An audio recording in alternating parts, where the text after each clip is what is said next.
Helena Brooks pensait avoir tourné la page de l'homme qui lui avait brisé le cœur il y a 5 ans, jusqu'à ce qu'elle entre à son mariage, en tant que consultante engagée, et l'entende la traiter de « cette femme de ménage noire avec qui je suis sortie ». L'insulte est devenue virale en quelques heures, brisant leur vie sous les yeux de millions de personnes. Mais lorsque son entreprise l'a désespérément engagée pour sauver la face, Helena a eu le choix, partir la tête haute ou rester et le regarder s'effondrer sous le poids de sa propre honte. Ce qu'il ignorait, c'est qu'elle était devenue tout ce qu'il avait jeté, et maintenant il ne pouvait s'empêcher de la regarder comme si elle était l'avenir qu'il avait anéanti. Mais un homme qui avait préféré l'approbation de son père à l'amour, pouvait-il vraiment changer? Ou Helena était-elle sur le point de faire la même erreur 2 fois? Abonnez-vous dès maintenant et dites-nous d'où vous nous regardez, car cette histoire est sur le point de prouver que parfois, la meilleure des revanches est de devenir tout ce qu'il disait que vous ne pouviez pas être. Le soleil matinal inondait de lumière dorée les jardins du domaine de la famille Montaigne. Des rosiers blancs bordaient chaque allée. Des rubans de soie dansaient dans la douce brise de Touraine. Helena Brooks se tenait au bord de la propriété, son presse-papier à la main, vérifiant les derniers détails de l'aménagement extérieur. Elle n'avait pas voulu prendre ce travail. Lorsque son patron avait appelé hier matin pour une consultation d'urgence, Helena avait failli refuser. Un sauvetage de mariage de dernière minute n'était plus son travail habituel. Elle avait bâti son activité de conseil sur la planification méticuleuse, pas sur la gestion de crise, mais l'argent était bon, vraiment bon, et sa tante June avait besoin d'aide pour ses frais médicaux. Alors, elle était là. Helena ajusta le col de sa robe couleur crème, professionnelle, élégante. Elle avait appris il y a des années que la présentation comptait dans ce milieu. Lorsque l'on entrait dans des pièces remplies de richesses, il fallait avoir l'air d'y appartenir, non pas pour chercher leur approbation, mais parce qu'on refusait d'être ignoré. « Excusez-moi, êtes-vous la coordinatrice ?» Une femme en robe bleu pâle s'approcha, son ton sec et stressé. « Consultante en images », corrigea Helena doucement. « Je suis là pour évaluer l'harmonie du décor. Vous devez être la mère de Lydia. » L'expression de la femme s'adoucit légèrement. « Oui, Dieu merci, vous êtes là. Le fleuriste a complètement mal interprété notre vision pour l'arche. Et le plan de table ?» Elle agita la main avec frustration. « Eh bien, vous verrez. » Helena hocha la tête. Elle faisait ce travail depuis 3 ans maintenant, depuis qu'elle avait laissé ses emplois de femme de ménage derrière elle et suivi ses premiers cours de commerce du soir. Tante June avait été si fière. « Ma chérie, tu vas montrer à cette ville de quoi tu es capable, lui avait-elle dit. Et Helena l'avait fait, lentement, soigneusement, bâtissant sa réputation consultation après consultation. Elle traversa le jardin prenant des notes. L'aménagement était magnifique mais désordonné. L'arche devait être repositionnée. Les tables des invités étaient trop rapprochées. De petits ajustements qui feraient une grande différence. « La cérémonie commence dans 1 heure », lui rappela la mère de Lydia, l'anxiété s'infiltrant dans sa voix. « C'est largement suffisant », l'assura Helena. « Laissez-moi parler à votre équipe événementielle. » Alors qu'elle se dirigeait vers la tente principale, un groupe d'hommes en costume coûteux se tenait près du bar, riant. Leur voix portait sur la pelouse. Elle attrapa des fragments de leur conversation. Cours de la bourse, résidence secondaire, le nouveau yacht de quelqu'un. Une voix se détacha, grave, assurée, légèrement arrogante. La main d'Helena se figea sur son presse-papier. Elle connaissait cette voix. Non, ce n'était pas possible. Elle se retourna lentement, son cœur battant soudainement la chamade. À travers la petite foule de garçons d'honneur, elle le vit, grand, cheveux foncés parfaitement coiffés, ce même sourire facile qui autrefois lui faisait chavirer le ventre. Ethan Montaigne, le marié, bien sûr, le domaine Montaigne. Elle aurait dû faire le lien. Mais le travail était venu par l'intermédiaire de son patron, et elle avait été tellement concentrée sur les frais de tante June qu'elle n'avait pas regardé attentivement les détails du client. La poitrine d'Helena se serra. 5 ans. Cela faisait 5 ans qu'elle ne l'avait pas vu, depuis qu'il avait mis fin à leur relation par un coup de fil de moins de 3 minutes. « Ça ne marche pas », avait-il dit, sa voix vide. « Nous venons de mondes différents. » Elle avait pleuré des semaines. Puis elle s'était mise en colère, puis elle s'était relevée, et maintenant le voilà sur le point d'épouser quelqu'un d'autre. Helena inspira lentement. Elle était professionnelle, elle pouvait gérer ça. Elle ferait son travail, encaisserait ses honoraires et partirait. Ethan n'avait même pas besoin de savoir qu'elle était là. Elle se retourna vers la tente, la tête haute. Ethan Montaigne ajusta sa cravate pour la 3e fois. Ses mains tremblaient. Étrange. Il avait conclu des contrats de plusieurs millions sans transpirer, Mais debout là, dans ses vêtements de mariage, il avait l'impression qu'il allait vomir. « Détends-toi, mec. » Marc Dubois, son témoin et associé, lui tapota l'épaule. « On dirait que tu es devant un peloton d'exécution. »« Je vais bien, » dit Ethan automatiquement. Il n'allait pas bien, mais il ne pouvait pas expliquer pourquoi. Lydia était parfaite, belle, issue de la bonne famille. Elle comprenait son monde, les attentes sociales, les dîners d'affaires, l'importance de maintenir la bonne image. Sa mère approuvait, son père approuvait, tout le monde approuvait. Alors pourquoi sa poitrine était-elle si serrée? « Tu es sûr de ça ?» demanda Marc doucement. Ethan lui lança un regard. « C'est mon jour de mariage. C'est un peu tard pour les doutes. » Marc leva les mains en signe de reddition. « Je vérifie juste. Tu as l'air bizarre ces derniers temps. Je me marie. J'ai le droit d'être nerveux. Être nerveux, c'est normal. Tu as l'air de te convaincre toi-même. » Ethan se détourna, l'irritation le traversant. Marc faisait toujours ça, insistait trop, posait trop de questions. Ils étaient amis depuis l'université, et parfois Ethan appréciait son honnêteté. Aujourd'hui n'était pas un de ces jours. « J'ai besoin d'un verre », marmonna Ethan. Il attrapa une coupe de champagne au bar et en but la moitié d'un trait. L'alcool lui réchauffa la gorge. Mieux, il pouvait le faire. Il avait fait son choix. Lydia était le bon choix. L'autre choix, celui qu'il avait fait il y a 5 ans, avait été nécessaire. Douloureux, mais nécessaire. Son père avait été clair. « Mon fils, tu es un Montaigne. Tu ne peux pas gâcher ton avenir pour une femme de ménage. Que vont penser les gens? Quel impact cela aura-t-il sur les affaires ?» Ethan avait essayé de discuter, mais la déception de son père avait été écrasante. Et quand il y avait vraiment réfléchi, à présenter Elena aux amis de ses parents, aux rumeurs à quel point leur monde était différent, il avait réalisé que son père avait peut-être raison. Alors, il y avait mis fin, vite et proprement. Cela avait fait un mal de chien. Mais il avait tourné la page. Du moins, c'est ce qu'il se disait. « Salut !» Un autre garçon d'honneur, Jérôme, les rejoignit au bar. « Tu te souviens de cette fille avec qui tu sortais à l'époque? La femme de ménage. » La mâchoire d'Ethan se crispa. « Quoi à propos d'elle ?» Jérôme rit, déjà un peu éméché. « Je pensais juste à quel point ta vie serait différente si tu étais resté avec elle. Dieu merci, tu as retrouvé la raison. » Marc se déplaça inconfortablement à leur côté. « Ouais, » dit Ethan, buvant une autre gorgée. Le champagne le rendait désinvolte, imprudent. Cela aurait été un désastre. « Enfin, tu imagines, » continua Jérôme, inconscient du regard d'avertissement de Marc. « La présenter aux événements, ton père aurait piqué une crise. » Quelque chose de sombre se déploya dans la poitrine d'Ethan. De la culpabilité, peut-être, ou de la honte. Il ne voulait ressentir ni l'un ni l'autre, alors il repoussa ça avec une autre gorgée de champagne. « Je suis content d'avoir laissé ça derrière moi », s'entendit dire Ethan. Les mots sortirent plus durs qu'il ne l'avait voulu. « Cette femme de ménage noir ou je ne sais quoi. » J'ai eu chaud. Dès que les mots eurent de quitter sa bouche, il les regretta. Le visage de Marc pâlit. Jérôme rit, mais son rire sonnait faux. Et puis Ethan remarqua le silence se répandre autour d'eux. Plusieurs invités proches s'étaient retournés pour les regarder. Une femme en robe rose couvrit sa bouche, les yeux écarquillés. Un couple plus âgé fronça les sourcils, des approbateurs. « Ethan », dit Marc doucement. C'était « Mesdames et messieurs ».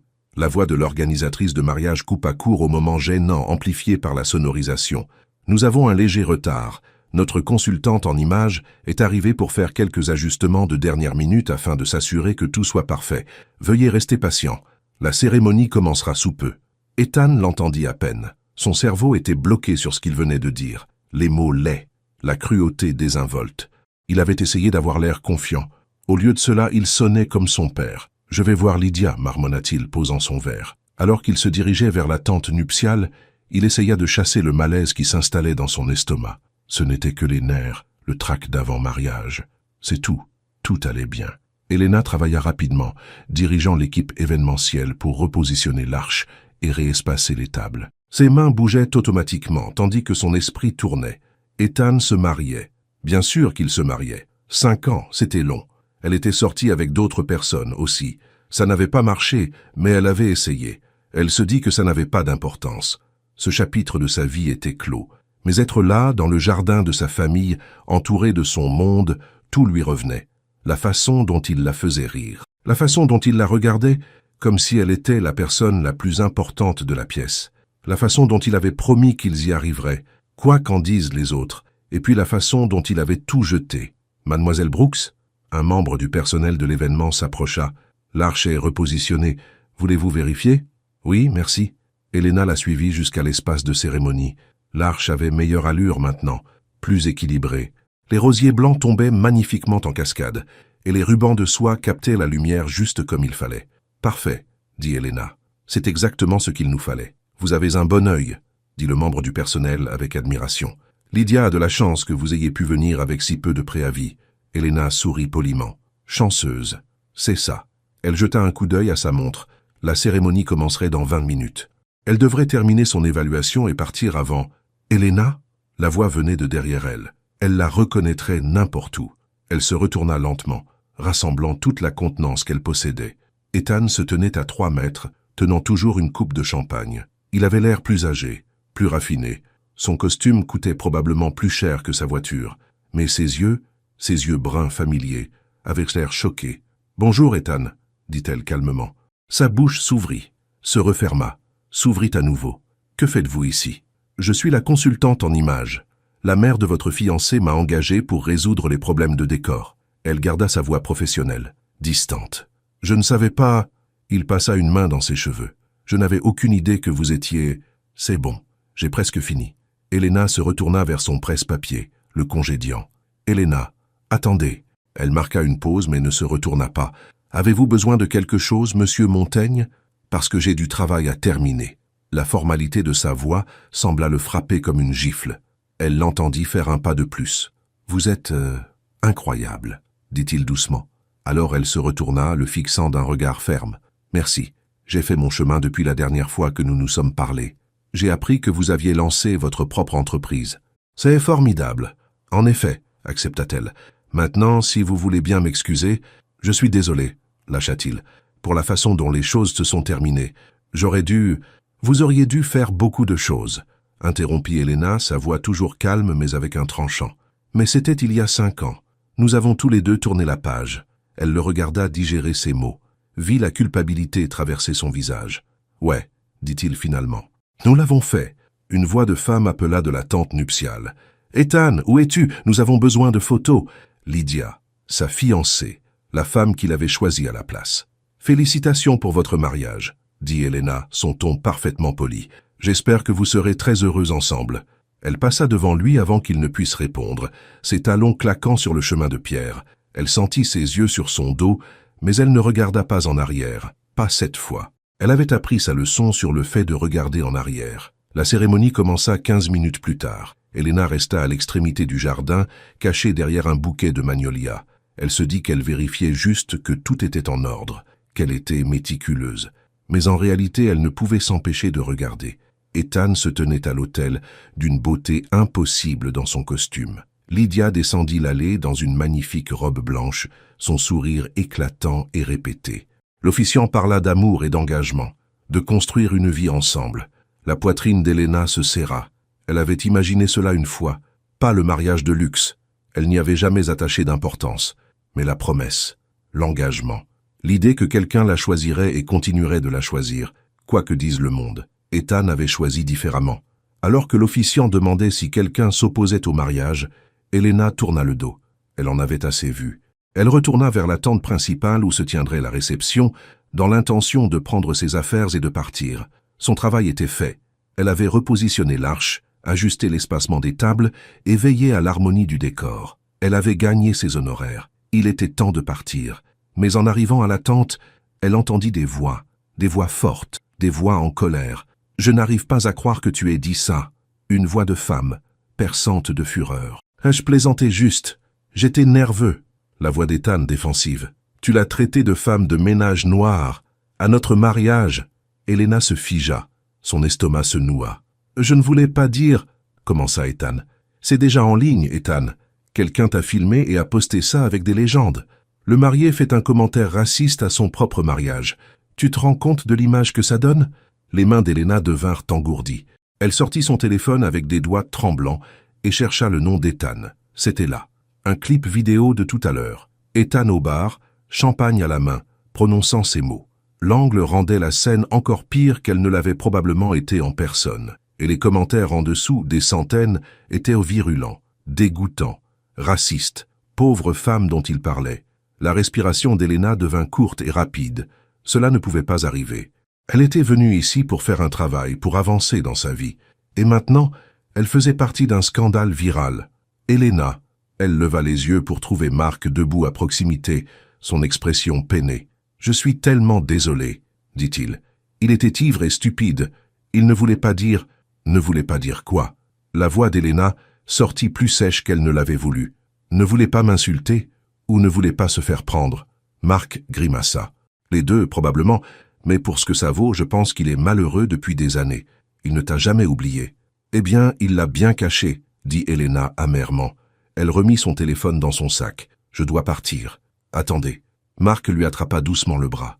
Ne le laissez pas vous chasser. Vous n'avez rien fait de mal. Gardez la tête haute. Elena le regarda vraiment. Elle se souvenait de Marc d'il y a des années.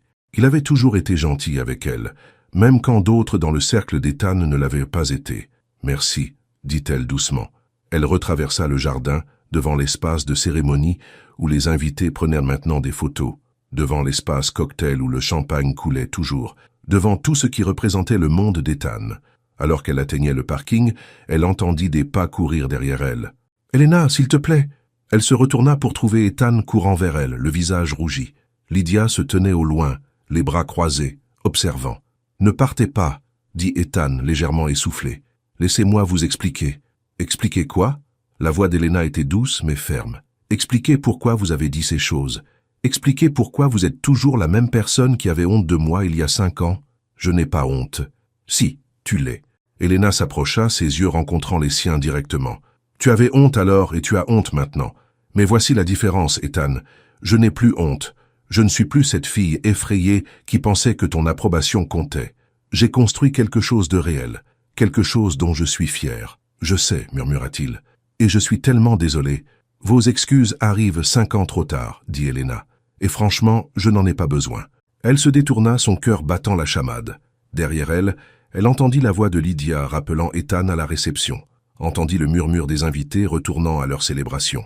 Elena monta dans sa voiture, démarra le moteur et partit du domaine Montaigne. Elle ne pleura pas, pas encore. Elle garderait ça pour plus tard, seule dans son appartement, où personne ne pourrait la voir, où personne ne pourrait juger. Le dîner de réception fut un désastre. Ethan sentait la tension dans chaque conversation. Les invités chuchotaient derrière leurs mains. Le sourire de sa mère semblait figé. Son père ne cessait de consulter son téléphone, son expression s'assombrissant à chaque minute. Lydia était assise à côté de lui, touchant à peine sa nourriture. Sa mère planait à proximité, le contrôle des dégâts inscrit sur son visage. « Nous devons faire une déclaration », dit Lydia doucement. « Quelque chose qui explique ce qui s'est passé. »« Ce qui s'est passé, c'est que j'ai été un idiot, » marmonna Ethan. « Ce n'est pas utile. » La voix de Lydia était froide. « Sais-tu combien de personnes ont déjà appelé ma mère ? Combien de messages j'ai reçus d'amis me demandant si je connaissais ton ex-petite amie, la femme de ménage ?» Ethan posa sa fourchette. Ce n'était pas une femme de ménage, elle était employée de maison, et puis elle est devenue bien plus que ça. « Oh, maintenant tu la défends ?» Les yeux de Lydia brillèrent. « Après ce que tu as dit au bar, je sais, j'ai tout gâché. Tu m'as humilié, tu as humilié ta famille, et tu l'as humilié. » La voix de Lydia se brisa légèrement. « Le jour de notre mariage, Ethan. » Elle se leva brusquement, sa chaise racla le sol. Plusieurs invités se tournèrent pour regarder. La mère de Lydia se précipita, posant une main apaisante sur l'épaule de sa fille. « J'ai besoin d'un moment, » dit Lydia, la voix serrée. Elle se dirigea vers la maison, sa mère la suivant. Ethan resta seul à la table d'honneur, très conscient de tous les regards posés sur lui. Son téléphone vibra. Un SMS de son père. « Mon bureau. Tout de suite. » Ethan s'excusa et traversa le jardin jusqu'au bureau de son père dans la demeure principale. Monsieur Montaigne était assis derrière son bureau, le visage sévère. « Asseyez-vous » ordonna-t-il. Ethan s'assit. « Avez-vous la moindre idée de ce que vous avez fait ?» La voix de son père était dangereusement calme. « Notre nom de famille fait le buzz pour de mauvaises raisons. 3 partenaires d'affaires m'ont appelé aujourd'hui pour ce scandale. Je me suis excusé. À qui? À Lydia? À tes invités? Ou à la femme que tu as insultée ?» Son père se pencha en avant. « Parce que de là où je suis, tu as réussi à détruire ton jour de mariage et potentiellement à nuire à des relations d'affaires qui ont mis des décennies à se construire. Je vais arranger ça, » dit Ethan faiblement. « Comment? En donnant une interview tiède? En faisant semblant de ne pas être l'enfant gâté qui pense pouvoir dire ce qu'il veut grâce à notre nom de famille ?» Les mots piquaient, parce qu'ils étaient en partie vrais. Ethan avait grandi avec des privilèges. Il les avait pris pour acquis, et maintenant ça lui revenait en pleine face. « Elena ne méritait pas ça, dit Ethan doucement. J'ai eu tort. » L'expression de son père ne s'adoucit pas. « Tu as eu tort de sortir avec elle dès le départ. Je te l'avais dit à l'époque que ça ne marcherait pas. Les gens comme elle et les gens comme nous, ça ne se mélange pas. Les gens comme elle ?» Ethan sentit la colère monter dans sa poitrine. « Vous voulez dire des gens qui travaillent dur, des gens qui construisent quelque chose à partir de rien, des gens avec une réelle intégrité. Je veux dire des gens de différentes classes sociales, » dit son père froidement. « N'en fais pas une question de race, c'est une question de culture, d'origine, de compatibilité. C'est toujours une question de race, » riposta Ethan. « Tu ne veux juste pas l'admettre. » Son père se leva. « Surveille ton ton avec moi. Tu as déjà assez d'ennuis. » Ethan se leva aussi, les poings serrés. « Tu sais quoi? Peut-être que j'ai des ennuis parce que je t'ai écouté il y a 5 ans. Peut-être que j'ai des ennuis parce que j'étais trop lâche pour me battre pour quelqu'un qui comptait vraiment. Lydia compte. Est-ce qu'elle compte? » La voix d'Ethan monta. Où est-ce que son nom de famille compte? Ses relations, sa capacité à faire bonne figure au gala de charité. Le visage de son père vira au rouge. Sors. Va sauver ce qui reste de ton mariage avant que la famille de Lydia ne décide que tu ne vaux pas l'embarras. Ethan quitta le bureau, le cœur battant la chamade. Il retraversa le jardin devant la réception où les invités faisaient semblant que tout allait bien, devant le bar où il avait prononcé ces terribles mots. Il trouva Marc près de la fontaine, un verre à la main. « Mauvais ?» demanda Marc. « Pire, » admit Ethan. Lydia est à l'intérieur en pleurs. Sa mère parle de reporter la lune de miel. Ethan s'assit sur le bord de la fontaine, soudain épuisé. « J'ai tout gâché. »« Oui, tu l'as fait. » Marc s'assit à côté de lui. « Mais peut-être que tu as gâché la mauvaise chose il y a 5 ans, et qu'aujourd'hui n'étaient que les conséquences qui te rattrapent. » Ethan regarda son meilleur ami. « Que veux-tu dire? Je veux dire que tu fais semblant depuis des années. Tu fais semblant d'avoir oublié Elena. Tu fais semblant que Lydia te rend heureux. Tu fais semblant d'être l'homme que ton père veut que tu sois. » Marc prit une gorgée. Peut-être qu'aujourd'hui a juste fait tomber le masque. C'est brutal, c'est honnête. Marc rencontra son regard. Tu veux savoir ce que je pense? Je pense que tu n'as jamais cessé d'aimer Elena. Et je pense que tu viens de t'en rendre compte au pire moment possible. Ethan ne répondit pas. Il ne le pouvait pas, car Marc avait raison. La nuit s'étira. La réception se termina tôt. Les invités partirent avec des adieux embarrassés. Lydia refusa de lui parler. Sa mère avait l'air dévastée. Son père semblait furieux. Et Ethan resta debout dans le jardin vide, seul, sachant qu'il avait détruit non pas une, mais 2 relations en une seule journée. Son téléphone vibra. Une autre notification. Un autre commentaire sur la vidéo virale. Il l'ouvrit et lut.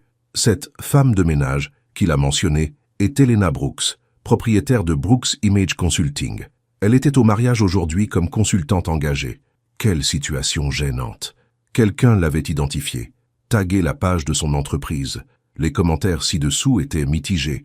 Certains la soutenaient, d'autres étaient cruels, d'autres encore spéculaient sur leur ancienne relation. L'estomac d'Ethan se noua. Il avait voulu protéger son image. Au lieu de cela, il avait de nouveau exposé Elena à l'examen public. Il pensa à lui envoyer un message, à l'appeler, à s'excuser correctement. Mais que dirait-il? Je suis désolé d'avoir été lâche il y a 5 ans. Je suis désolé d'avoir dit des choses horribles aujourd'hui. Je suis désolé de n'avoir jamais cessé de penser à toi. Rien de tout cela ne suffirait. Rien ne suffirait. Ethan retourna à la maison, son jour de mariage se terminant non pas par la joie, mais par le goût amer du regret. Et quelque part de l'autre côté de la ville, Elena Brooks était assise dans son petit appartement, tenant la main de sa tante June, essayant de ne pas pleurer, essayant de croire que demain serait meilleur, essayant d'oublier le regard d'Ethan quand il l'avait vue dans le jardin, parce qu'oublier était plus facile qu'espérer, et espérer lui avait déjà fait assez de mal. Elena se réveilla le lendemain matin avec 73 appels manqués. Son téléphone avait vibré toute la nuit. Elle avait coupé le son vers minuit, trop épuisée pour gérer d'autres notifications. Mais maintenant, dans la lumière grise du matin, elle se força à regarder. Messages d'anciens amis, courriels de clients potentiels, messages vocaux de journalistes demandant des interviews. Ses comptes de médias sociaux professionnels avaient des centaines de nouveaux abonnés et tout autant de commentaires haineux, croqueuse de diamants, en quête d'attention. Elle a sûrement tout planifié. Elena posa son téléphone, ses mains tremblantes. C'était un cauchemar public auquel elle ne pouvait échapper. « Ma puce ?» La voix de tante June vint de elle l'embrasure de la porte. Sa tante se tenait là, dans son peignoir usé, l'inquiétude gravée sur son visage. « Ça va ?»« Non, » murmura Elena. « Pas du tout. » Tante June traversa la pièce et serra Elena dans ses bras. Elle sentait le savon à la lavande et le café. Rassurant, familier. « Ce garçon a mis tout Internet en émoi, » dit tante June en frottant le dos d'Elena. « Mais tu n'as rien fait de mal, tu m'entends? Absolument rien. Ça n'a pas d'importance, » dit Elena, sa voix étouffée contre l'épaule de sa tante. « Tout le monde pense que je fais partie d'un scandale. Mon entreprise. Ton entreprise est bâtie sur ton talent et ta réputation. Une vidéo virale ne change rien à cela. » Elena se recula, s'essuyant les yeux. « 3 clients ont déjà annulé ce matin. J'ai vu les courriels. » L'expression de tante June se durcit. « Alors il ne valait pas ton temps de toute façon. Des gens qui te jugent d'après les erreurs d'un garçon riche, tu n'as pas besoin d'eux. » Elena voulait le croire, mais le loyer était dû dans 2 semaines. Et les factures médicales de tante June continuaient d'augmenter. Elle ne pouvait pas se permettre de perdre des clients, peu importe à quel point il semblait juste de dire le contraire. Son téléphone sonna. Numéro inconnu. Elle faillit ne pas répondre, mais quelque chose la poussa à décrocher. Elena Brooks à l'appareil. « Mademoiselle Brooks, ici Patricia Chen de Caldwell Immobilier. » La voix de la femme était nette et professionnelle. « Je vous appelle concernant une opportunité de conseil. » L'estomac d'Elena se serra. « Je suis désolé, je crois qu'il y a eu une erreur. » « Aucune erreur. Nous rénovons plusieurs propriétés pour un projet de développement communautaire et avons besoin d'une consultante en images pour l'aménagement et la présentation. Le contrat serait de 4 semaines, à partir de lundi. La rémunération est très compétitive. » L'esprit d'Elena s'emballa. Caldwell Immobilier, l'entreprise d'Ethan. Ça devait être un coup monté. « J'apprécie l'offre, » dit Elena avec prudence. « Mais compte tenu des événements récents, je ne suis pas sûr que ce soit approprié. » « Les événements récents sont précisément la raison pour laquelle nous appelons, » dit Patricia. « Monsieur Caldwell père a demandé une gestion de crise. Vous avoir parmi nous montre que nous valorisons la diversité et le professionnalisme. C'est une bonne image. » C'était ça, la vraie raison. Non pas parce qu'il voulait son talent, mais parce qu'il voulait l'utiliser comme un symbole. La mâchoire d'Elena se serra. « Merci de votre temps, mais je devrais refuser. La rémunération est de 15 000 € pour 4 semaines. » dit Patricia rapidement. Plus les frais. Le souffle d'Elena se coupa. 15 000, c'était plus que ce qu'elle gagnait habituellement en 3 mois.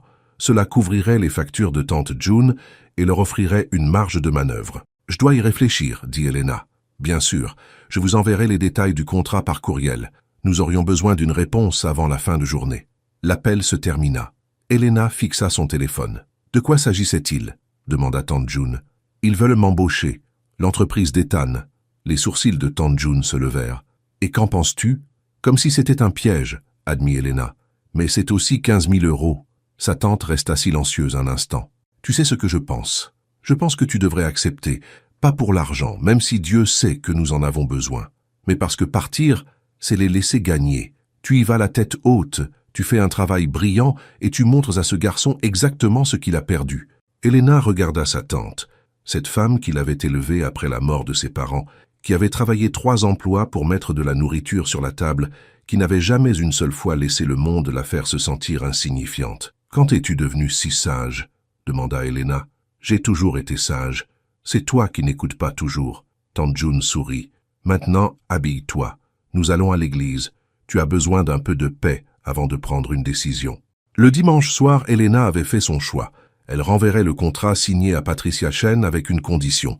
Elle travaillerait directement avec l'équipe du projet, et non avec Ethan personnellement. S'ils acceptaient, elle commencerait lundi. Son téléphone vibra avec la réponse de Patricia. « Accepté.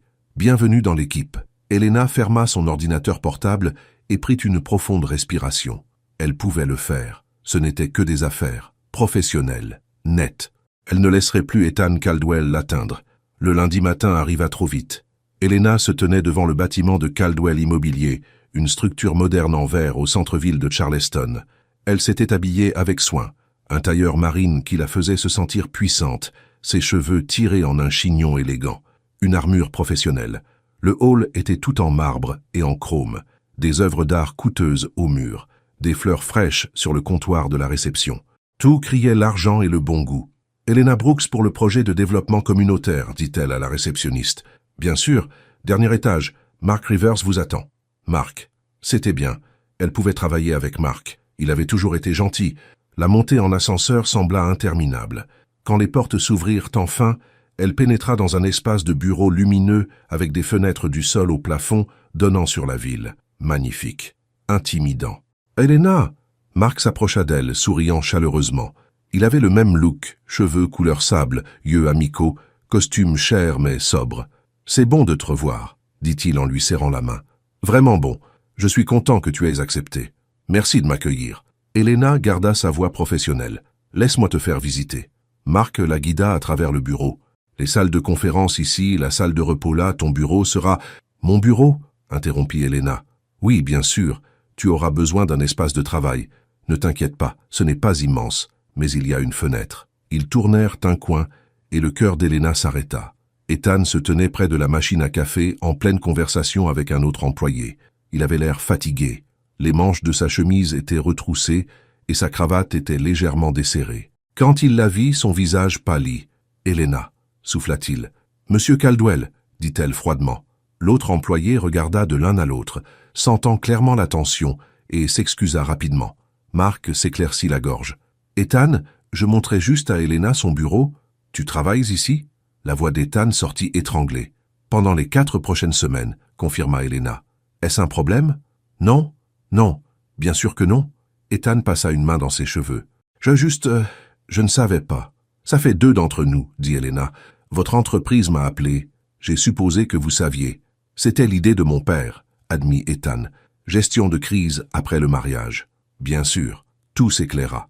Il ne s'agissait pas de ses compétences. Il s'agissait de faire bonne figure à la famille Caldwell. « Eh bien, je suis ici pour faire mon travail, » dit Elena fermement. Rien de plus. Elle passa devant lui, suivant Marc dans le couloir. Elle sentait le regard d'Ethan sur son dos, mais elle ne se retourna pas. Marc la conduisit à un petit bureau avec un bureau, un ordinateur et, comme promis, une fenêtre avec vue sur le port. « C'est parfait, » dit Elena, posant son sac. « Écoute, » dit Marc doucement, fermant la porte. « Je sais que c'est bizarre. Ethan ne savait pas que son père allait embaucher. Quand il l'a découvert ce matin, il avait l'air d'être sur le point de faire une crise cardiaque. « Ce n'est pas mon problème, » dit Elena. « Soit. » Marc s'appuya sur le bureau. « Pour ce que ça vaut, je pense que ta présence ici est une bonne chose.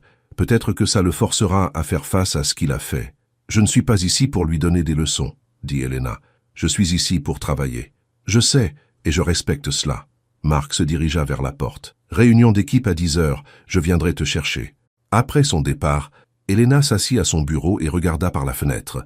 Le port scintillait sous le soleil du matin. Des voiliers défilaient sur l'eau. C'était magnifique. Elle pouvait le faire. 4 semaines. Juste 4 semaines. Ensuite, elle n'aurait plus jamais à revoir Ethan Caldwell. La réunion d'équipe fut gênante. Elena était assise à la table de conférence avec Marc, Ethan et 3 autres membres de l'équipe du projet. Ils discutaient de la rénovation de plusieurs maisons historiques, dans un quartier à faible revenu, un projet de développement communautaire qui préserverait les bâtiments tout en créant des logements abordables. C'était en fait un bon projet. Elena se retrouva si intéressée malgré son malaise. « Nous devons honorer l'architecture originale, » dit-elle, étudiant les plans, « mais la rendre fraîche et habitable. Ces maisons ont une histoire. Nous devrions la mettre en valeur, pas la cacher. » « Exactement, » convint Marc. « C'est pourquoi nous te voulions sur ce projet. Tu as l'œil pour préserver le caractère tout en modernisant. » Ethan avait à peine parlé pendant la réunion. Il était assis à l'extrémité de la table, ses yeux se posant parfois sur Elena avant de se détourner rapidement. « Elena, pourrais-tu visiter les propriétés cette semaine ?» demanda l'un des architectes. « Pour te faire une idée de ce avec quoi nous travaillons ?»« Bien sûr. Envoyez-moi juste les adresses. »« Je peux t'y emmener, » dit soudain Ethan. Tout le monde se tourna pour le regarder. « C'est-à-dire, je connais bien le quartier, » continua-t-il, sa voix tendue. « Et je dois rencontrer le conseil communautaire jeudi de toute façon, alors... »« Marc peut m'y emmener, » l'interrompit Elena. « Je suis sûr que tu es occupé. »« En fait, je suis débordé cette semaine, » dit Marc en s'excusant. « Un projet à North Charleston nécessite de l'attention. Ethan est ton meilleur atout. » Elena voulait protester, mais tout le monde la regardait. Faire une scène ne ferait que créer plus de commérage. « D'accord, » dit-elle. « Jeudi me convient. » La réunion se termina. Elena ramassa ses papiers et se leva pour partir, mais Ethan l'appela. « Elena, pouvons-nous parler? S'il te plaît. » « On vient de le faire. À la réunion. Tu sais ce que je veux dire. » Il s'approcha, baissant la voix. « À propos de ce qui s'est passé. Au mariage. » Il n'y a rien à discuter, dit Elena. Tu as dit ce que tu as dit. C'est fait. J'étais ivre et stupide. Tu étais honnête, corrigea Elena. L'alcool ne crée pas les sentiments, il les révèle. Ethan sursauta comme si elle l'avait giflé. Ce n'est pas juste. Juste? La voix d'Elena resta tranquille mais tranchante.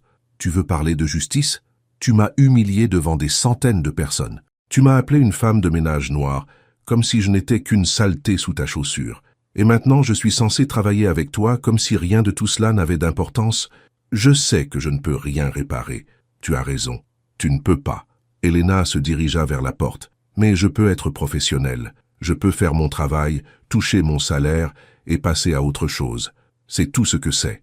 Des affaires. Elle partit avant qu'il ne puisse répondre. De retour dans son bureau, Elena ferma la porte et s'y adossa, son cœur battant.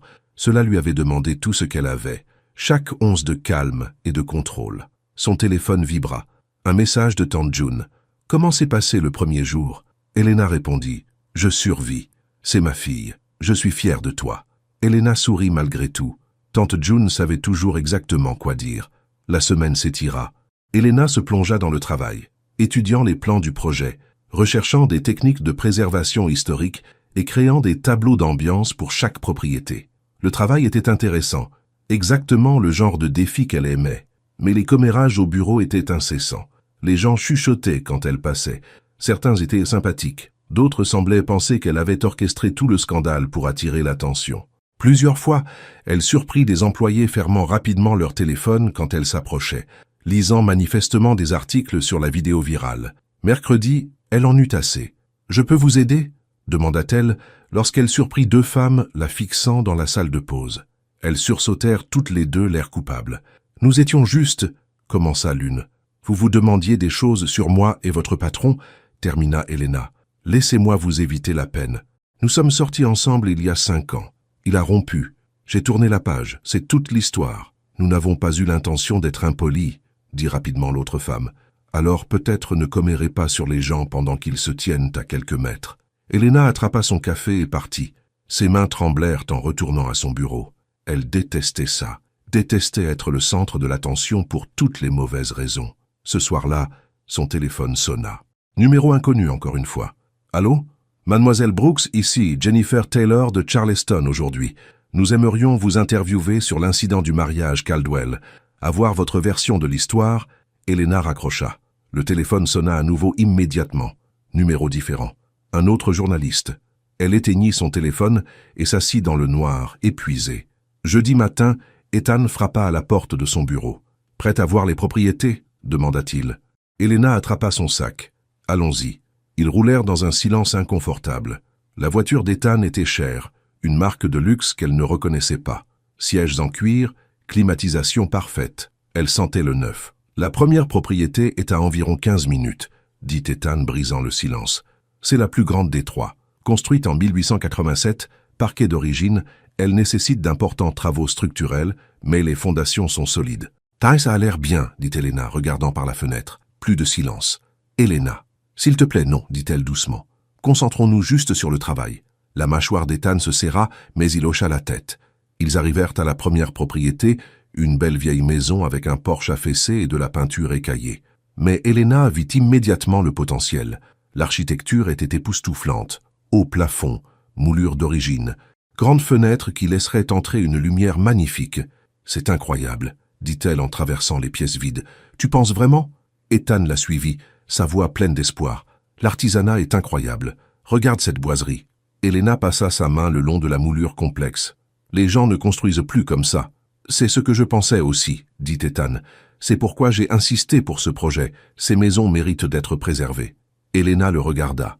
Il avait l'air sincère, passionné même. Cela lui rappela l'Ethan qu'elle connaissait, avant que la pression et les attentes ne l'aient endurci. « Qu'est-ce qui t'a donné envie de faire ce projet ?» demanda-t-elle. Ethan resta silencieux un instant, debout dans le rayon de soleil poussiéreux qui traversait les fenêtres. Honnêtement, la culpabilité. Il rencontra son regard.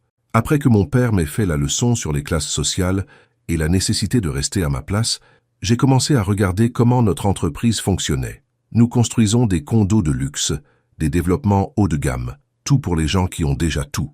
C'est du business, dit Elena. Oui, mais ce n'est pas suffisant. Ce quartier, ces maisons, Elles ont des histoires. Les gens qui vivent ici ont été chassés par la hausse des coûts et les promoteurs qui ne se soucient pas de la communauté. Il fit un geste dans la pièce vide. Je voulais faire quelque chose qui compte vraiment. Elena l'étudia attentivement. C'est pour ça que tu n'as pas combattu ton père, il y a 5 ans, parce que tu pensais que rester à ta place comptait plus? La question resta en suspens entre eux. Je pensais être réaliste, dit enfin Ethan. Je pensais nous protéger tous les deux d'une relation qui ne pouvait pas fonctionner. Tu étais un lâche, dit Elena. Pas en colère, juste factuel. Ethan hocha lentement la tête. Oui, je l'étais. Ils restèrent là dans la maison vide, des mottes de poussière dansaient dans le soleil. Dehors, les oiseaux gazouillaient. La circulation bourdonnait au loin. Je pense souvent à cette conversation téléphonique, dit Ethan doucement, celle où j'ai mis fin aux choses. J'entends encore ta voix me demander pourquoi. Et je n'avais pas de bonne réponse alors. Je n'en ai toujours pas. Tu n'as plus besoin d'expliquer, dit Elena. C'est de l'histoire ancienne. Est-ce le cas? Les yeux d'Ethan cherchèrent les siens. Parce qu'en te voyant ici, ça ne semble pas ancien. On dirait hier. Le souffle d'Elena se coupa. Pendant un instant, juste un instant, elle le ressentit aussi. La connexion qu'ils avaient autrefois, l'aisance, la compréhension. Puis son téléphone vibra, rompant le charme. Un message de Marc. « Comment se passe la visite? Nous devrions voir les autres propriétés, » dit Elena, s'éloignant, avant qu'il ne fasse nuit. Ethan hocha la tête, son expression illisible. « Oui, allons-y. » Ils visitèrent 2 autres maisons, toutes 2 plus petites mais tout aussi charmantes. Elena prit des notes, esquissa des idées et essaya d'ignorer la tension qui les suivait comme une ombre. Quand Ethan la ramena au bureau, il hésita avant qu'elle ne sorte de la voiture. « Elena, je sais que tu ne veux pas l'entendre, mais je dois dire ceci. Je suis désolé. Pour tout. Pour la façon dont j'ai mis fin aux choses à l'époque. Pour ce que j'ai dit au mariage. Pour ne pas avoir été assez courageux pour... » Ethan, arrête. Elena se tourna vers lui. « Tes excuses ne changent rien. Elles ne réparent pas le passé. Elles ne me font pas te faire confiance. Elles te font simplement te sentir mieux. Ce n'est pas pour ça que... » « N'est-ce pas ?» demanda Elena. « Tu veux le pardon pour ne plus te sentir coupable. Mais je ne te dois pas ça.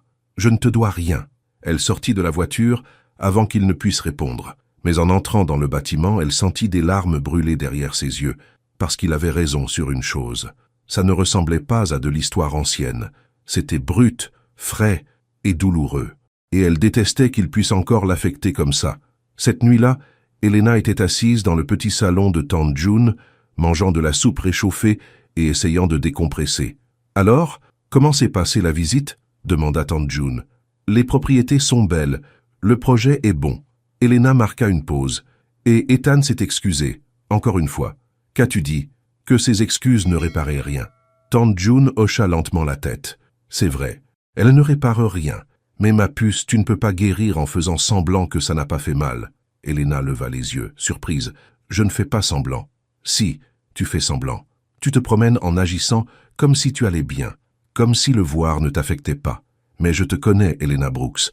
Tu es blessée, tu es en colère, et tu as peur que si tu te permets de le ressentir, tu t'effondreras. » Les larmes qu'Elena retenait débordèrent enfin. « Je déteste qu'il compte encore. Je déteste me soucier encore de ce qu'il pense. »« Alors permets-toi de le détester, » dit tante June doucement. « Permets-toi de tout ressentir. La colère, la douleur et la peur, parce que c'est la seule façon de s'en sortir. » Elena pleura sur l'épaule de sa tante, comme elle ne l'avait pas fait depuis des années. Toute la douleur qu'elle avait enterrée il y a 5 ans revint en force. L'humiliation au mariage, la trahison, la solitude. « Je pensais l'avoir oubliée, » murmura Elena. « Peut-être que oui, peut-être que non, mais de toute façon, tu ne peux pas continuer à fuir. » Tante June la tint jusqu'à ce que les larmes s'arrêtent. Jusqu'à ce qu'Elena puisse respirer à nouveau. « Tu sais ce dont tu as besoin, » dit tante June. « Tu dois décider ce que tu veux vraiment, pas ce que tu penses devoir vouloir, pas ce qui te fait paraître forte, ce que ton cœur désire vraiment. »« Je ne sais pas, » admit Elena. « Alors, découvre-le. Parce que ce garçon ne va nulle part pendant les 3 prochaines semaines, et tu ne peux pas continuer à construire des murs et t'attendre à trouver la paix. » Cette nuit-là, Elena ne put dormir. Elle ne cessait de penser à la maison qu'ils avaient visitée, à la façon dont les yeux d'Ethan s'étaient illuminés en parlant du projet, à la tristesse dans sa voix lorsqu'il avait évoqué cet appel téléphonique. Son téléphone vibra sur la table de chevet. Une alerte info. Elle faillit l'ignorer. Mais quelque chose la poussa à regarder. La vidéo de mariage des Caldwell dépasse le 1 million de vues. L'estomac d'Elena se noua. Elle ouvrit l'article. La vidéo avait explosé du jour au lendemain, des centaines de milliers de partages, des analyses sur le racisme et les privilèges, des commentaires débattant si Ethan était vraiment raciste ou simplement irréfléchi. Et maintenant, les gens avaient trouvé son nom, son entreprise, ses comptes de réseaux sociaux. Certains commentaires étaient encourageants. Cette femme mérite mieux. Mais d'autres étaient cruels. Elle en profite pour faire le buzz. Elena éteignit son téléphone et fixa le plafond.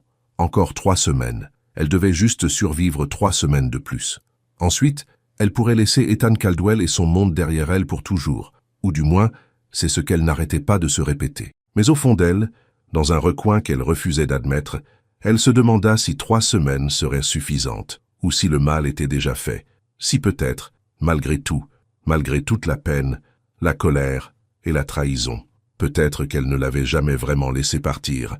Vendredi matin, Elena se réveilla avec son téléphone qui explosait de notifications. Elle avait eu le tort de le rallumer. Elle le regrettait à présent. La vidéo était devenue complètement virale. Mais ce n'était pas le pire. Le pire, c'était l'interview.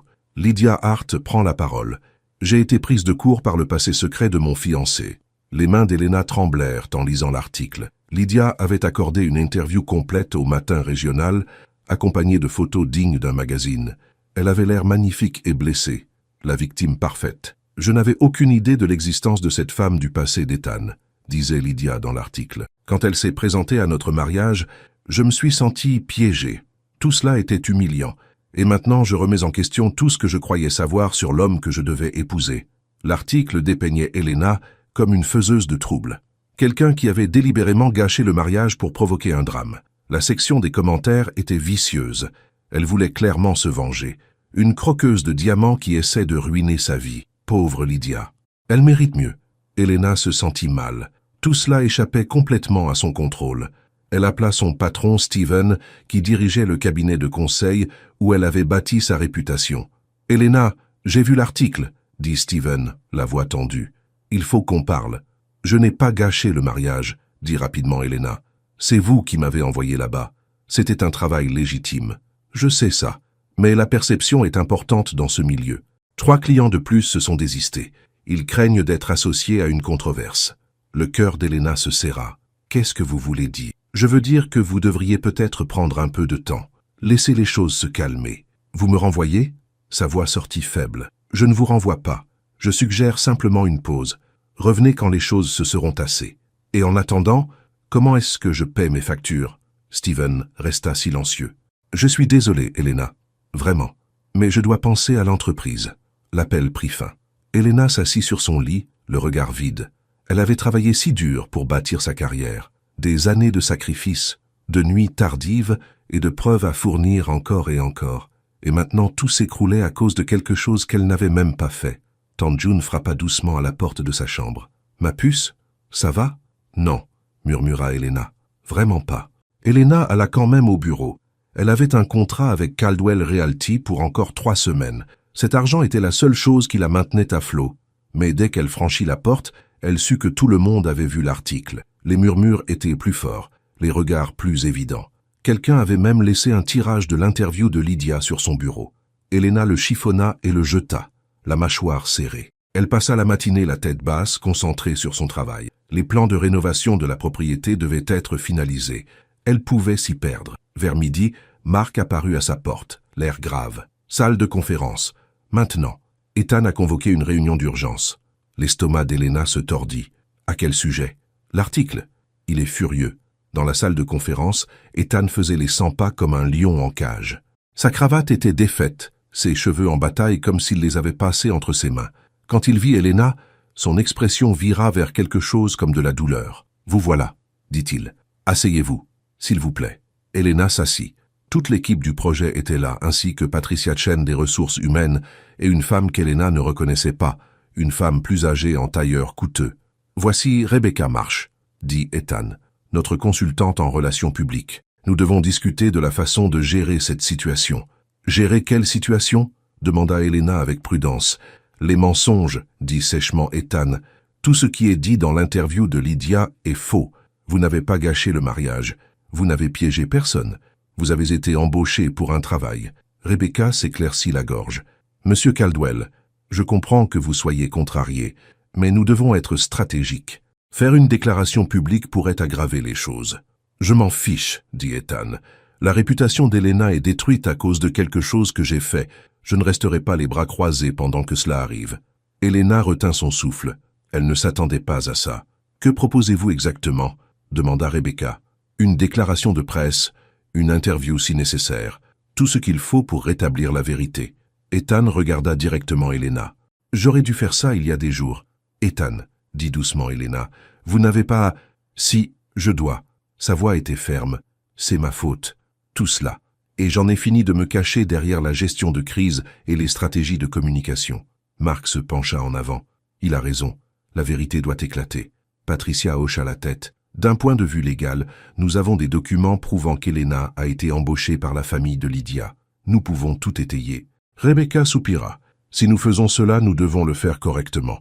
Une déclaration écrite d'abord, soigneusement formulée, professionnelle, assumant pleinement ses responsabilités sans se montrer sur la défensive. D'accord, accepta Ethan.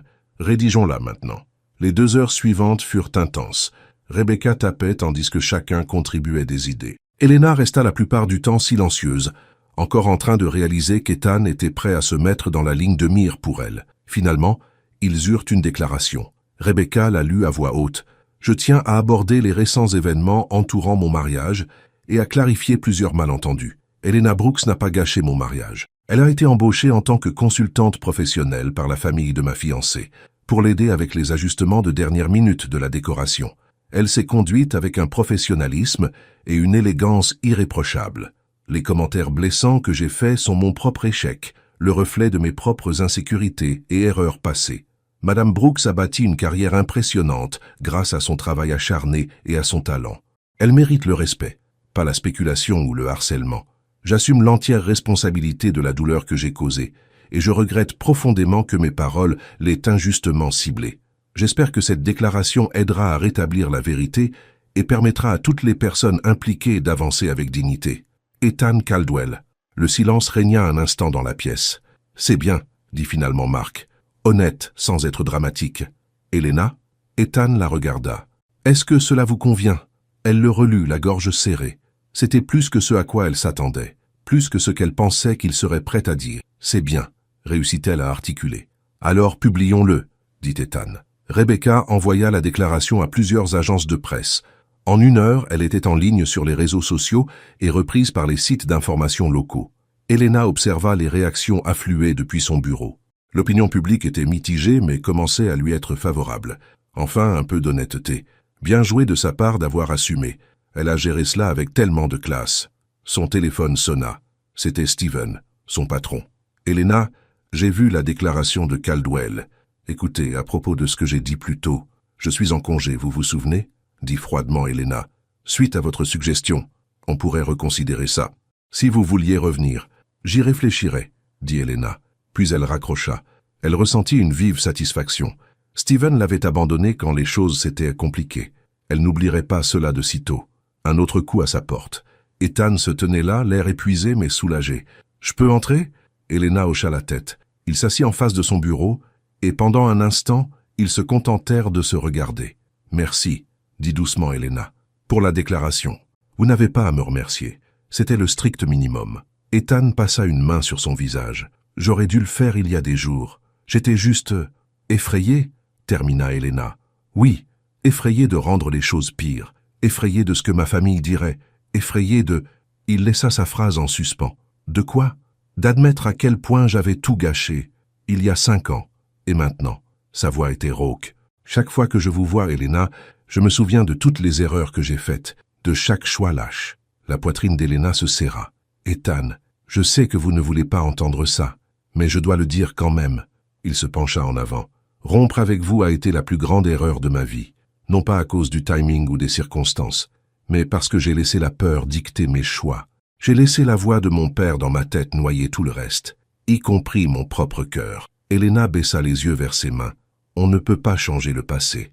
Je sais, mais peut-être que nous pouvons changer ce qui se passe ensuite. Elle rencontra son regard. Qu'est-ce que ça veut dire? Ça veut dire que je veux être meilleur. Pas seulement le dire, mais le prouver. La voix d'Ethan était stable maintenant. À commencer par ce projet. Ces maisons, cette communauté, c'est important. Et je veux bien faire les choses, avec vous. Elena l'étudia attentivement. Elle vit de la sincérité dans ses yeux. Mais elle avait déjà vu ça. J'ai besoin de temps, dit-elle finalement, pour savoir si je peux vous faire confiance à nouveau. Je comprends. Ethan se leva. Prenez tout le temps qu'il vous faut. Je ne vais nulle part. Après son départ, Elena resta assise dans son bureau tandis que l'après-midi s'estompait dans le soir. Dehors, de sombres nuages roulaient. La pluie commença à tambouriner contre les fenêtres. Elle pensa à ce que tante June avait dit, à se permettre de tout ressentir au lieu de fuir. Peut-être que c'était ce qu'elle devait faire. Arrêter de se protéger si farouchement. Arrêter de toujours imaginer le pire. Peut-être qu'Ethan avait vraiment changé.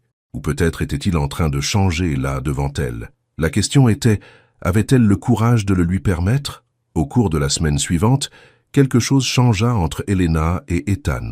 Ils travaillèrent en étroite collaboration sur le projet de rénovation, visitant les propriétés presque quotidiennement. Elena concevait les concepts d'aménagement, tandis qu'Ethan s'occupait de la logistique de la construction. Ils formaient une bonne équipe. Plus que ça, ils redevinrent amis. Pas comme avant. C'était différent, plus prudent, plus honnête. Ils déjeunaient ensemble, parlaient de livres et de musique, partageaient des histoires de travail. Lentement, pièce par pièce, ils reconstruisirent quelque chose qui ressemblait presque à de la confiance. L'attention des médias diminua. Lydia donna une dernière interview où elle annonça que le mariage était officiellement annulé, puis disparut de la scène publique. La vidéo virale était devenue de l'histoire ancienne, remplacée par de nouveaux scandales. L'entreprise d'Elena se redressa lentement. Quelques clients revinrent. De nouveau la contactèrent. Impressionnés par la dignité avec laquelle elle avait géré la controverse, tout commençait à redevenir normal, jusqu'à ce que le père d'Ethan apparaisse. Elena était dans la plus grande propriété, prenant des mesures pour l'emplacement des meubles, quand elle entendit des voix fortes venir de l'extérieur. Elle regarda par la fenêtre. Une Mercedes-Benz argentée s'était arrêtée. Un homme plus âgé en sortit, grand, cheveux gris, costume coûteux. Il ressemblait à une version plus âgée d'Ethan, Monsieur Caldwell. L'estomac d'Elena se serra. Elle n'avait jamais officiellement rencontré le père d'Ethan, mais elle le reconnaissait sur des photos. C'était l'homme qui avait convaincu Ethan de la quitter il y a 5 ans. Elle observa Monsieur Caldwell s'approcher d'Ethan, qui parlait avec des entrepreneurs près du perron. Même de loin, elle pouvait voir la tension dans la posture d'Ethan. Elena se rapprocha de la fenêtre, essayant d'entendre. « Vous déshonorez encore la famille », la voix de Monsieur Caldwell porta. « D'abord le désastre du mariage, maintenant ça. Vous travaillez avec cette femme ? Elle s'appelle Elena, dit fermement Ethan. Et c'est la meilleure consultante que nous aurions pu demander. Ne soyez pas naïf, tout le monde connaît votre histoire. Les gens parlent, qu'ils parlent. » Le visage de Monsieur Caldwell rougit. « Vous avez gâché un mariage parfaitement convenable à cause de cette obsession. Lydia était exactement ce qu'il vous fallait, cultivée, connectée, issue d'une bonne famille. Lydia et moi n'étions pas faits l'un pour l'autre, nous le savons tous les deux. Ah, vous n'étiez pas faits l'un pour l'autre parce que vous n'avez jamais oublié cette bonne. » Elena tressaillit à ce mot. Même après tout cela, ça piquait toujours. Elle n'a jamais été une bonne. La voix d'Ethan monta. C'était une femme de ménage qui a financé ses études universitaires en travaillant dur. Elle a bâti une entreprise à partir de rien. Elle a plus d'intégrité dans son petit doigt que la moitié des gens de votre cercle très sélect. Surveillez votre ton avec moi. Non. Ethan s'approcha de son père. J'en ai fini de surveiller mon ton. J'en ai fini de prétendre que ma valeur vient de vous plaire. J'en ai fini de sacrifier les personnes qui me sont chères pour maintenir une certaine image. Monsieur Caldwell parut choqué. Qu'est-ce que vous dites? Je dis que je quitte l'entreprise familiale. Je crée ma propre entreprise. Petits aménagements, projets de quartier, des choses qui comptent vraiment. La voix d'Ethan était stable maintenant. Claire, vous pouvez soutenir cela ou non, mais j'en ai fini de vivre selon vos règles. Elena retint son souffle. Il le faisait vraiment. Il choisissait vraiment différemment. Vous jetez votre avenir par la fenêtre, dit froidement Monsieur Caldwell. Pour une femme de ménage. Je construis mon avenir. Et si Elena veut bien me le permettre, j'aimerais qu'elle en fasse partie. La voix d'Ethan s'adoucit. Non pas à cause de ce qu'elle fait ou d'où elle vient, mais parce que c'est la meilleure personne que je connaisse, et j'ai été un idiot de la laisser partir. Le silence s'étira entre le père et le fils.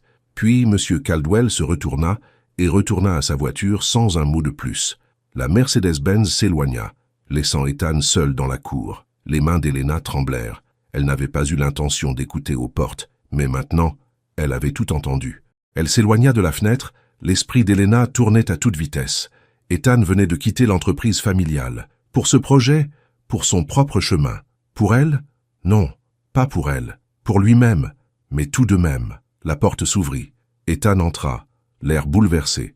Quand il vit Elena, il se figea. « Qu'as-tu entendu » demanda-t-il doucement. « Assez » admit Elena.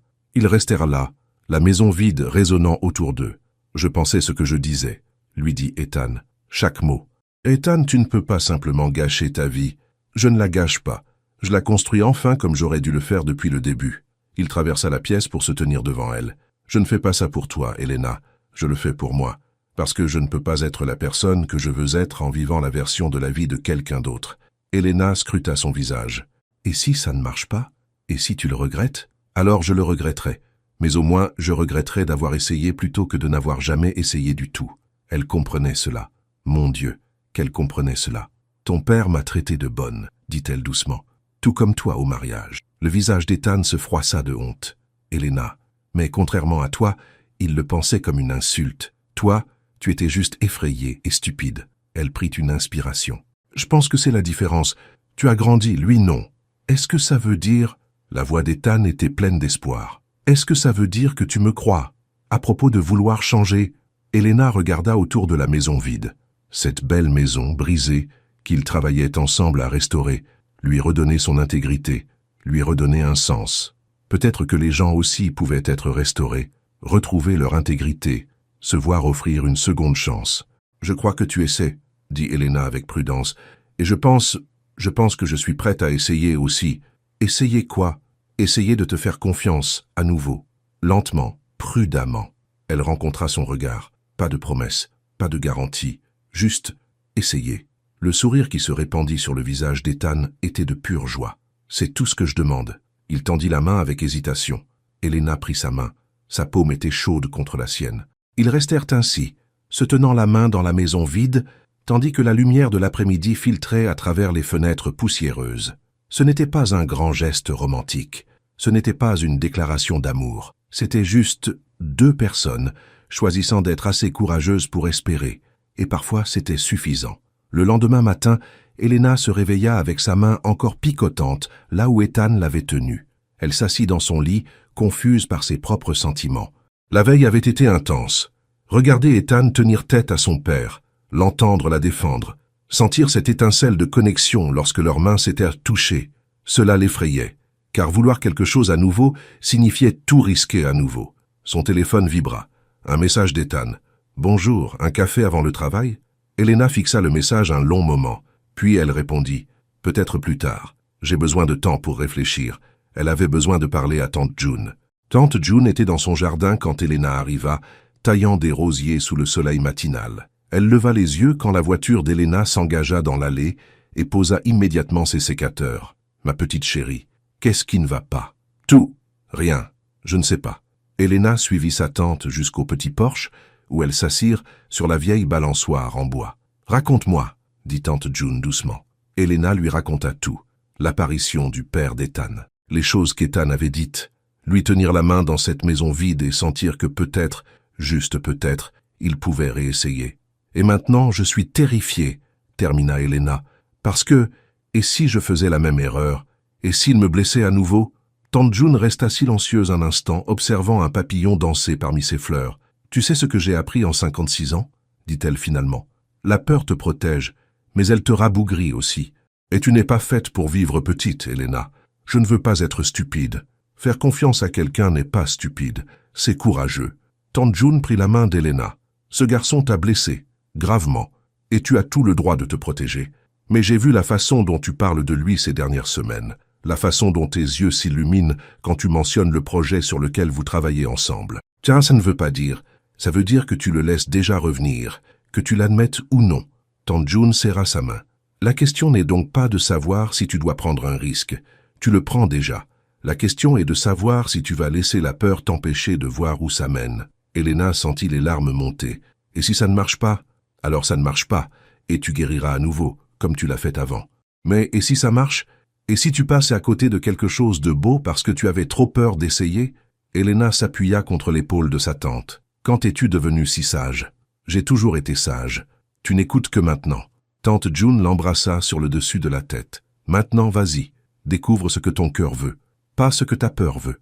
Elena retourna au travail avec les mots de tante June résonnant dans son esprit. Le bureau semblait différent maintenant. Les commérages s'étaient tus. Les gens la traitaient avec respect. Certains semblaient même impressionnés par la façon dont elle avait géré toute la situation. Elle travailla toute la matinée, finalisant les plans d'aménagement pour les 3 propriétés.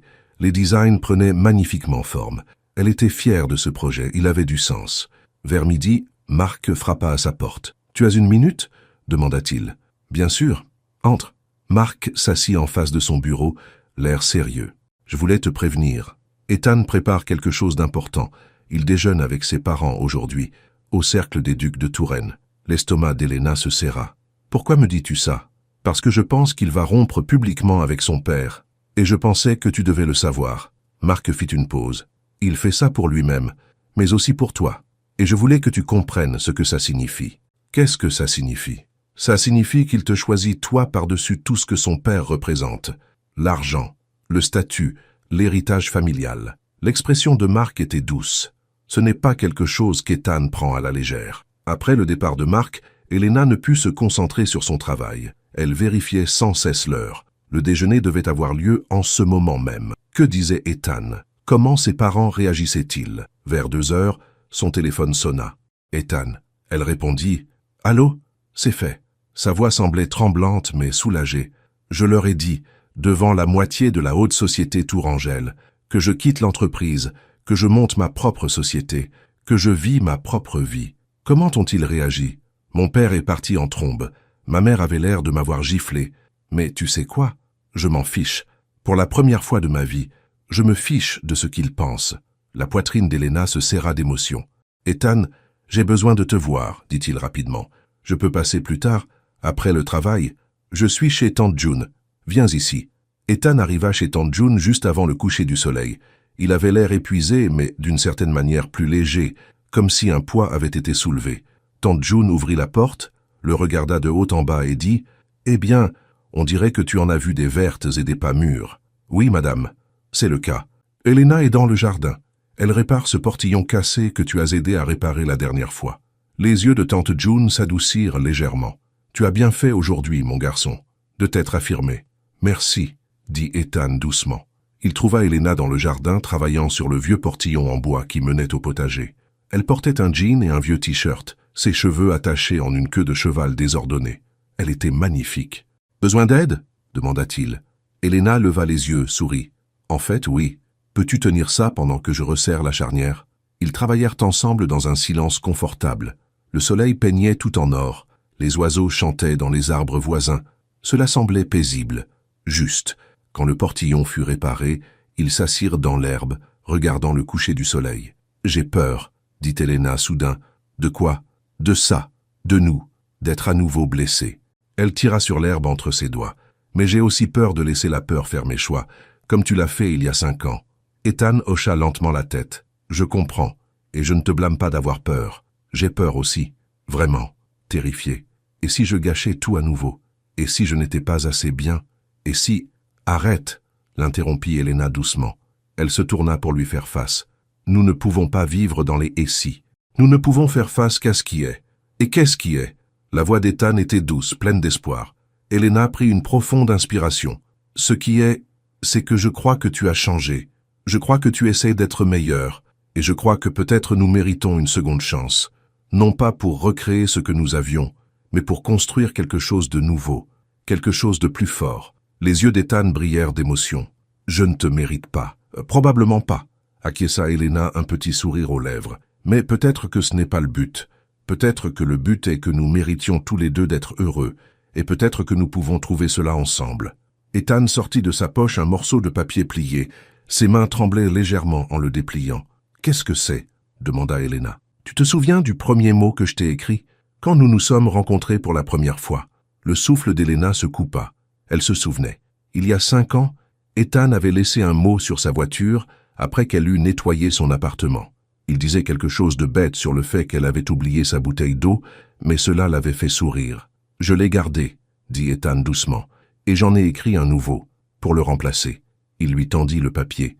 Elena le lut, les larmes brouillant sa vue. Elena, il y a 5 ans, je t'ai écrit un mot parce que je ne savais pas comment te parler autrement. Aujourd'hui, j'en écris un autre parce qu'il n'y a pas assez de mots prononcés pour dire ce que j'ai besoin de dire. Je suis désolé d'avoir été lâche, d'avoir choisi la peur plutôt que l'amour, d'avoir gâché 5 années que nous aurions pu passer ensemble. Mais je suis aussi reconnaissant, parce que ces 5 années m'ont appris ce qui compte. Elles m'ont appris qui je veux être.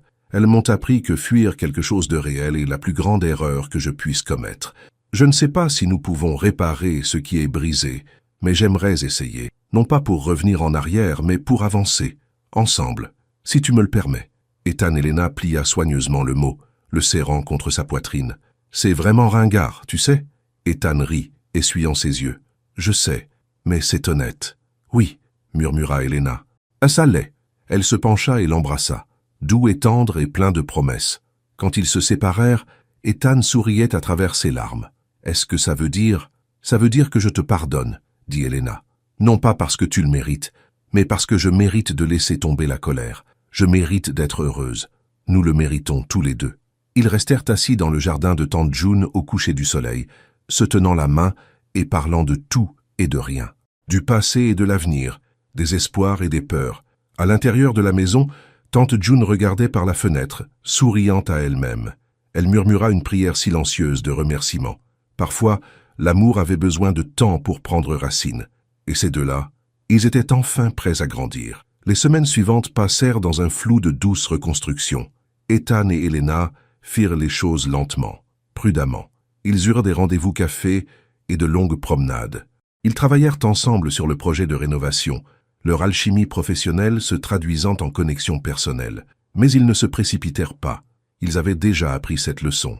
Un soir, Ethan l'appela avec des nouvelles. « Ma mère veut te rencontrer, comme il se doit. » L'estomac d'Elena se serra. « Vraiment? Elle m'a appelé aujourd'hui. Elle a dit qu'elle aimerait prendre le thé.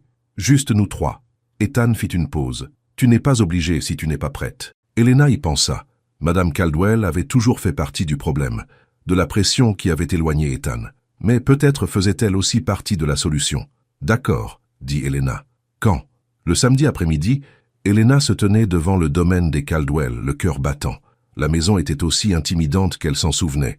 Vieille fortune, vieille tradition, vieux préjugés. Ethan la rencontra à la porte, lui serrant la main. « Tu as ça, et je suis là. » Madame Caldwell attendait dans la véranda, un bel espace avec de grandes fenêtres donnant sur des jardins manicurés. Elle portait une robe bleu pâle et des perles. Tout en elle criait l'élégance. « Mademoiselle Brooks, » dit-elle en se levant, « merci d'être venue. » Madame Caldwell. Elena lui serra la main, gardant le dos droit. Elle ne serait pas intimidée. Elles s'assirent. Le thé était déjà préparé.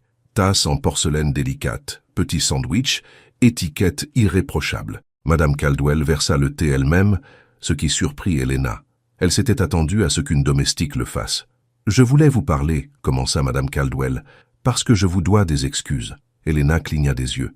Elle ne s'y était pas attendue. « Il y a 5 ans, quand Ethan nous a parlé de vous, je n'ai pas bien réagi. » La voix de Madame Caldwell était mesurée, mais Elena y décela une émotion sincère. « J'ai laissé mes préoccupations concernant notre position sociale obscurcir mon jugement. Je ne vous ai pas vu comme une personne, je vous ai vu comme une menace pour l'image de notre famille. Et maintenant ?» demanda Elena doucement. « Maintenant, je vois ce que mon fils voit, quelqu'un de fort, talentueux, digne. » Madame Caldwell rencontra les yeux d'Elena, quelqu'un qui le rend meilleur, plus heureux, plus lui-même.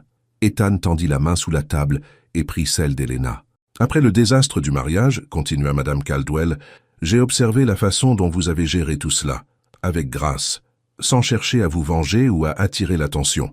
Vous avez simplement continué à construire votre vie. » Elle fit une pause. « Cela demande du caractère, du vrai caractère. »« Merci, » dit Elena, ne sachant que dire d'autre. « Je ne vous demande pas de me pardonner, » dit Madame Caldwell. « Je ne le mérite pas.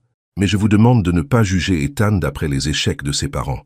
Il essaie d'être meilleur que nous ne l'avons été. » Elena regarda Ethan, vit l'espoir dans ses yeux. « Je sais qu'il l'est, » dit Elena. « C'est pourquoi je suis ici. » Le thé dura encore 1 heure. Elles parlèrent du projet de rénovation de l'entreprise d'Elena, de sujets neutres qui devinrent lentement plus confortables. Alors qu'Elena s'apprêtait à partir, Madame Caldwell la conduisit à la porte. « Une dernière chose, » dit-elle doucement pour qu'Ethan ne puisse pas entendre. « Ne gaspillez pas cette chance. Mon fils vous aime depuis 5 ans, même quand il était avec quelqu'un d'autre, même quand il a essayé de passer à autre chose. Il vous a toujours aimé. » La gorge d'Helena se serra. « Comment le savez-vous ? » »« Parce que je suis sa mère. Je sais quand il fait semblant. » L'expression de Madame Caldwell s'adoucit. « Il a cessé de faire semblant le jour où vous êtes entrés à ce mariage. 2 semaines plus tard, la première propriété rénovée était terminée. Helena et Ethan se tenaient sur le perron fraîchement repeint, regardant la transformation. La vieille maison brillait d'une nouvelle vie. Les caractéristiques d'origine avaient été préservées et mises en valeur. Des mises à jour modernes la rendaient fonctionnelle et confortable. « C'est parfait, » murmura Helena. « Tu as fait ça, » dit Ethan. « Ta vision l'a ramené à la vie. Nous avons fait ça, ensemble. » Mark s'arrêta dans sa voiture en sortant avec une bouteille de champagne. « Je pensais qu'on devrait fêter ça. » Ils firent sauter le bouchon là, sur le perron, trinquant à la maison et au projet et au nouveau départ. « J'ai des nouvelles, » dit Ethan pendant qu'il buvait. « J'ai déposé les papiers.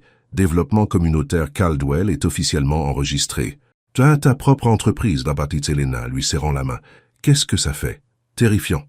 Excitant.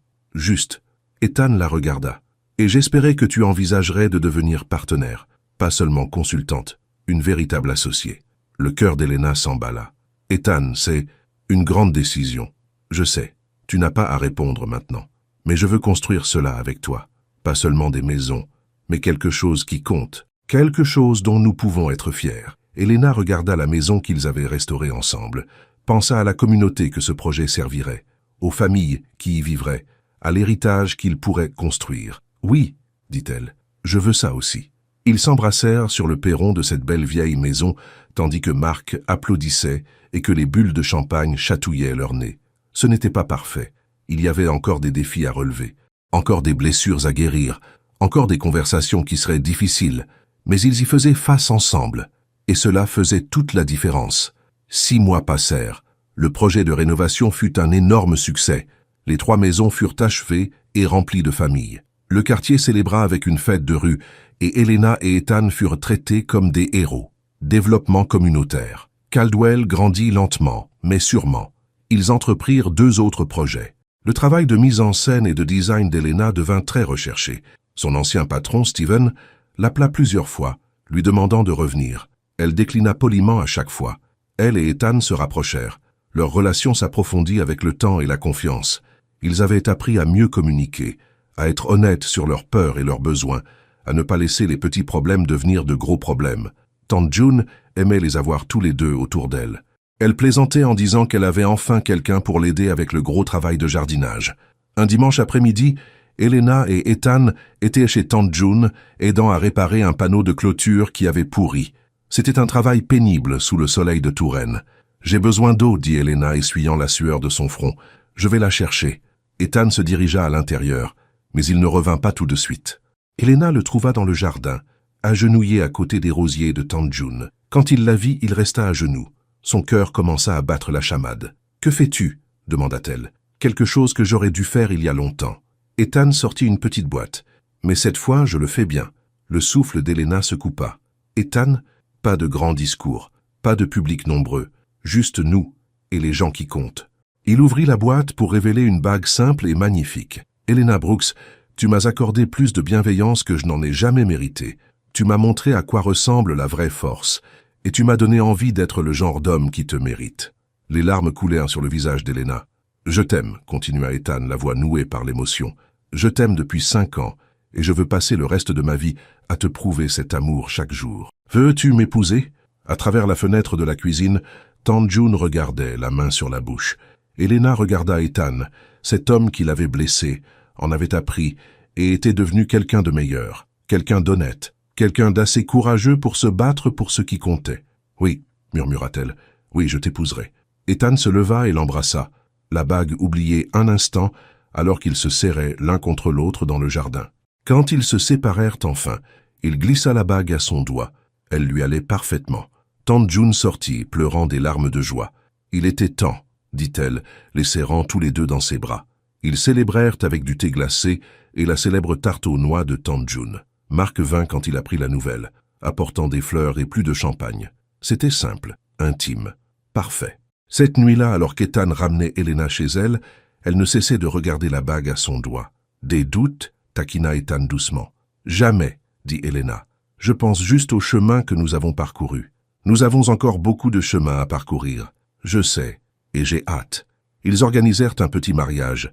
Rien à voir avec le désastre précédent, juste des amis proches et la famille dans le jardin de tante June. Mais d'abord, Ethan avait une autre personne à affronter. Il invita son père à déjeuner. Monsieur Caldwell accepta, bien qu'il semblât froid au téléphone. Ils se rencontrèrent dans un restaurant discret. Monsieur Caldwell avait l'air plus vieux, fatigué. Le scandale et le départ d'Ethan avaient laissé des traces. « Merci d'être venu, » dit Ethan. « Que veux-tu, Ethan ? » ?»« Te dire que je me marie avec Elena. » La mâchoire de son père se serra. « Je vois. Et je veux que tu saches que je suis heureux. Plus heureux que je ne l'ai été depuis des années. Mon entreprise se développe. Je fais un travail qui compte. Et je suis avec quelqu'un qui me rend meilleur. Tu as gâché ton héritage pour elle.